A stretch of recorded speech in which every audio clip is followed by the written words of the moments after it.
In statistics, we often need to figure out how two groups of numerical data stack up against each other. We do that by comparing their centers and spreads, the foundation for making accurate comparisons between different populations. Here is a set of quiz scores for Class A, represented by these herons. The scores are 6, 7, 7, 8, and 9. To find the center of this group, we look for the median. For Class A, that middle value is exactly 7. Now we can bring in Class B's scores, 8, 9, 9, 10, and 10. Following the same step, we locate the center for Class B, which falls right at 9. By looking at both centers together, we can see the gap between them. Subtracting 7 from 9 shows a difference of 2 points. This tells us that Class B has the higher center by approximately 2 points.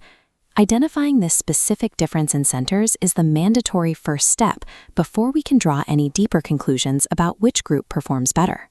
Looking at a single center point is helpful, but to see the whole story, we need to examine the entire spread of the data. On this trail, we have two groups of foxes. Group A ranges from 10 to 13, while Group B stretches from 12 all the way to 16. Take a look at the two trails. Can you spot the specific numbers where these two groups overlap? The groups share values at 12 and 13. While Group B is mostly higher, this overlap shows us exactly where the two distributions intersect.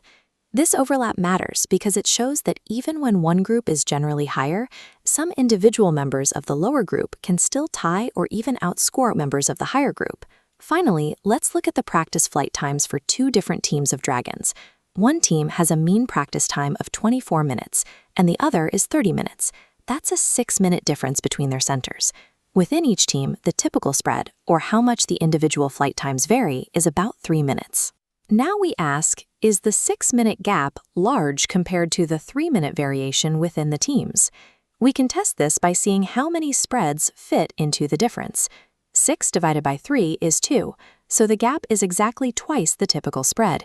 Because the distance between teams is significantly larger than the variation of the individual dragons, the gap in centers stands out clearly.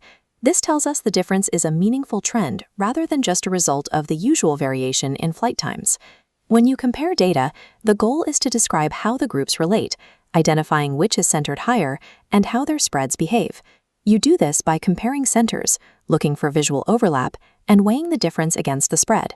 These informal comparisons are the essential tools you'll use to eventually make formal inferences about entire populations. As you look at new data, always ask, how do the centers and spreads compare?